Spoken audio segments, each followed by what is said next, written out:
Maharaja Gold and Diamonds, Toll Junction, Edappally, Palluruthy, Thrippunithura, Kalady, Eramalloor, Aroor പള്ളി, തുറവൂർ, തൃശൂർ.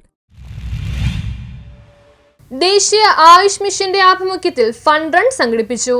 സംസ്ഥാന സർക്കാരിന്റെ ആരോഗ്യ കേരളം ക്യാമ്പയിന്റെ ഭാഗമായി കേരള സർക്കാർ ആയുഷ് വകുപ്പ്, എറണാകുളം LAC, ദേശീയ ആയുഷ് മിഷൻ കേരളം എന്നിവയുടെ ആഭിമുഖ്യത്തിൽ സംഘടിപ്പിച്ച ഫണ്ട് റൺ വിപുലമായ ജനപങ്കാളിത്തത്തോടെ നടന്നു. കച്ചേരിപ്പടിയിലെ ഗവൺമെന്റ് ആയുർവേദ ആശുപത്രിയിൽ നിന്ന് ആരംഭിച്ച ഫണ്ട് റൺ ദേശീയ ആയുഷ് മിഷൻ കേരളം ജില്ലാ programme manager doctor Jayakrishnan KVP flag off ചെയ്തു.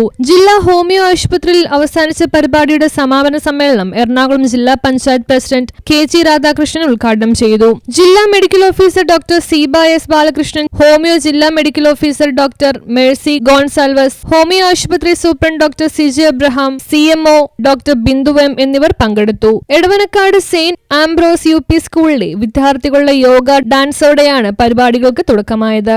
തുടർന്ന് naturopathy medical officer doctor Anjal കൃഷ്ണയും യോഗ ഇൻസ്പെക്ടർ ആന്റണിയും നയിച്ച യോഗ വാമപ്പ് സെഷൻ നടന്നു. തുടർന്ന് ഫണ്ട് റൺ ആരംഭിച്ചു. ഏകദേശം 150ഓളം പേർ പങ്കെടുത്ത റൺ ആരോഗ്യകരമായ ജീവിതശൈലി സന്ദേശം സമൂഹത്തിലേക്ക് എത്തിക്കുന്നതിൽ ശ്രദ്ധേയമായി. മികച്ച സംഘാടനയും ആവേശകരമായ പങ്കാളിത്തവും പരിപാടി വിജയകരമാക്കി. ആയുഷ് വകുപ്പിലെ ഡോക്ടർമാരും ജീവനക്കാരും പങ്കെടുത്തു. News bureau, Ernakulam.